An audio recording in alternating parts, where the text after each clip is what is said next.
Wife cheated and the abandoned kids, and what's my best option? Even if it's only to rent, it's healthy for me, so here goes. My wife was having a really numerous affairs, which I discovered by chance. We married in 2008 and welcomed our kid a year later. She pushed hard for a second child right away, due to age difficulties, and we had our second son in about a year and a half. I was working 72-hour weeks while still doing most of the houseworks, since working in EMS with 24-hour shifts meant I could work 72 hours and have 4 days off.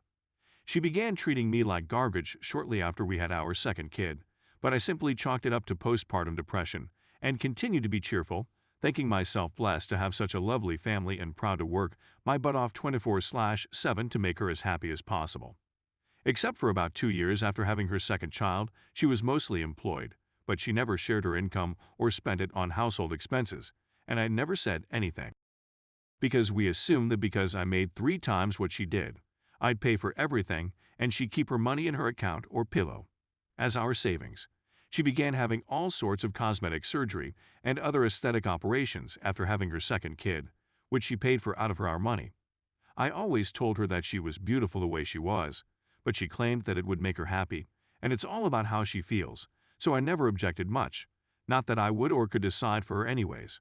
I'm sure 2 breast operations, liposuctions, and other procedures to remove C-section scars, a nose job, lip fillers, Botox, approximately 12 full-body laser hair removal sessions, and all the makeup and brand-name apparel and accessories weren't inexpensive, but I know she had a large amount left. One day, I was browsing through my phone bill to locate a number for a person who wanted to purchase a tool from me off of Craigslist a while ago and unintentionally had her number open instead of mine, my own family phone plan, and noticed hundreds of calls in the middle of the night and on days I was at work. Putting her demeanor and the phone calls together, I decided to look up some of the numbers and discovered all these individuals I didn't know. I went to her and informed her, as gently as I could, for the sake of the kids, that I had discovered she was seeing other people, and that was when my life began to spiral out of control. She quickly transformed it into me being a controlling jerk who had spied on her and checked her phone. And she became so enraged that I had to get the kids and leave because I didn't want them to go through all of that shouting and screaming. When we returned at night, she had just collected her luggage and departed. This was in 2015, and for the previous 6 years, she has been gone for months at a time, and if she breaks up with someone, which occurs much too often, she simply moves back without notice, stating it's her home and I don't have the authority to say otherwise. Stays for a time or only comes home at night, and then disappears without a trace. I don't even start disagreements with her since she has shown to be much superior to me at yelling and going from 0 to 100 and terrorizing the kids. Managing babysitting while I leave for work has been a nightmare, despite the fact that my family and friends have been quite helpful when I'm working. The divorce hasn't been finalized. I was trying to avoid hiring a lawyer to save money, since I'd wind up paying for hers as well. Dumb of me, I know, because every time we get near, she changes her mind or leaves. She has said multiple times that if I want peace of mind, I should just give her the home, take my sons and go. My bank statements reflect that I have paid every single payment, every single bill for the home, and any additional costs from day one.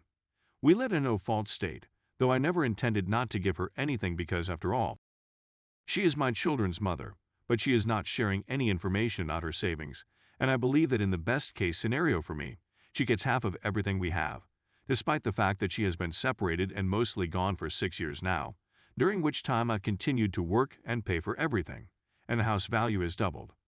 Losing the home means we'll have to relocate, which adds to the boys' stress since they've been pleading me not to change schools/friends, but I won't be able to afford to live where I am if the house is gone. She said she doesn't want custody, but she's also said that if I ask for anything that goes against her wishes, she'll ask for custody just to keep the house and get me to pay all kinds of things. Worse, I know I'll have to take care of my kids 100% even if she gets custody because she and I both know how much I care for my boys and couldn't possibly let them have the kind of life I know they'd have with a mother who doesn't. When I was at work and she was with them, the most she could do was feed them a lunch, place them in front of the Xbox, and go to her room to spend the day on Instagram and other social media. I know I've written a lot, so I don't think many, if any, people will have time to read this, and believe me, I'm not even getting started on the kind of abuse the kids and I have been subjected to, or how she has planned to make me look like the guilty one because I've kept my mouth shut and not shared with anyone, mostly out of embarrassment. However, if someone who is knowledgeable about this subject reads part of it, what do you think is my best course of action? Do I have a chance of convincing the court to believe me, considering that everyone around here seems to accept the woman's side instantly or significantly more easily? If it were me, I'd simply grab my suitcase and leave her with everything, but I have a lot of expenses and college debts to deal with, so I believe it's my responsibility to advocate for my children's future. Story 2. I am cheating my pregnant wife with 2 sugar babes and I'm in love with all 3 of them.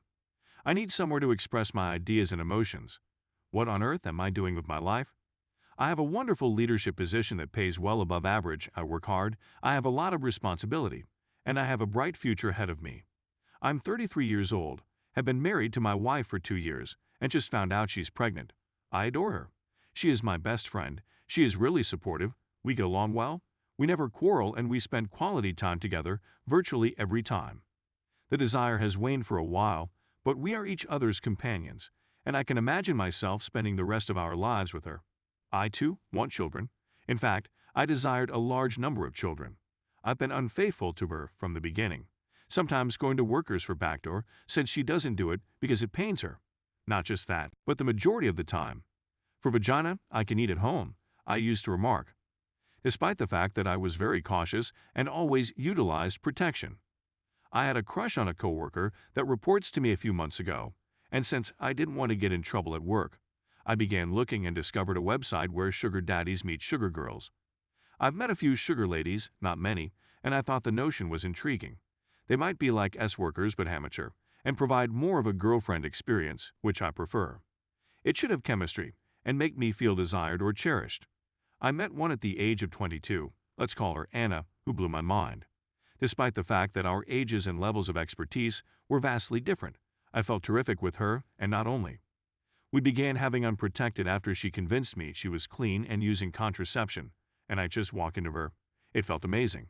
I believed I'd found my mistress, but she had to return to her homeland for a while, and I wouldn't see her for a few months. So, one bored day, I went back to the internet and contacted another girl. Let's name her Claire. We met, we had chemistry, we had unprotected, and then I walked in on her. She then told me that she was clean, but that she was not using contraception, and that she would take Plan B the following day. I've seen her many times since then, and I've always had it raw, but I utilized the pull-out approach. This one instantly fell in love with me and we had the best time together. Claire grew desperate and attached, and she proposed she become exclusive. I told Anna a few days before that I had met someone else, but that I still wanted to see her when she returned in August. She responded poorly, weeping and declaring that she believed I would be her only sugar daddy and that she was ready to be mine only too. We discussed it and decided to meet again when she returned, despite the fact that no compromise on exclusivity was reached. To make matters worse, I found out today that my wife is pregnant. I mean, I'm delighted about it because I want to have children, but I feel like I'm getting drawn into a tangle. So, without a certain, my wife will not take the other 2. And it seems that Anna isn't interested in Claire, and Claire isn't interested in Anna. Anna also informed me that from now on, everything must be done with a condom. To be honest, I can't decide between Anna and Claire. They're both fantastic in their own right. If I had to choose only one, it would be my wife. But as much as I would want to be wealthy and able to support my wife, Anna, and Claire, as well as our families, this scenario is untenable. It's difficult to invest energy and money on 3 relationships, especially when I'm the provider for 2 of them and provide more than half of the primary one. So, what could possibly go wrong? Tell Anna or Claire what I'm doing to my wife. Or I'm caught by leaving some proof, or by my wife's friends seeing me in public. With any of them, I conceive Anna or Claire. This is simpler with Claire since the pull-out approach is ineffective. If my wife divorces me, she will be devastated to learn about the horrific things I've done. It will leave a permanent mark on her. The infant will suffer as a result of his or her parents' divorce.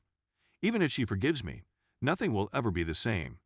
Any of the 2 females may be laying and sleeping on the side and get an STI, which would then be transmitted to me and subsequently to my wife, which would be terrible. Even if I am successful in sustaining these 3 relationships in the long run, it consumes so much of my energy that I should be giving to my profession and family. This is a tremendous experience, but it is also quite exhausting. And all the lying, making up reasons to see the mistresses, and erasing all proof. And then there's the financial load. How am I going to deal with my family, parents, siblings or family, our friends and coworkers? This is quite dishonorable, especially for someone in a position of authority. If I avoid touch with Anna, Claire, or both, they will suffer since they are already in love. What am I supposed to do? Obviously, I understand what I should do. There will be no further communication with the mistresses after the breakup. But in my delusional mind, I still believe that one day I will be able to persuade all three of them to live under the same roof with our extended families, or at the very least to maintain one or two mistresses on the side. I don't feel awful about it anymore. In fact, I've never had so much fantastic in my life, but I see myself headed towards a train crash, and I don't want to stop it.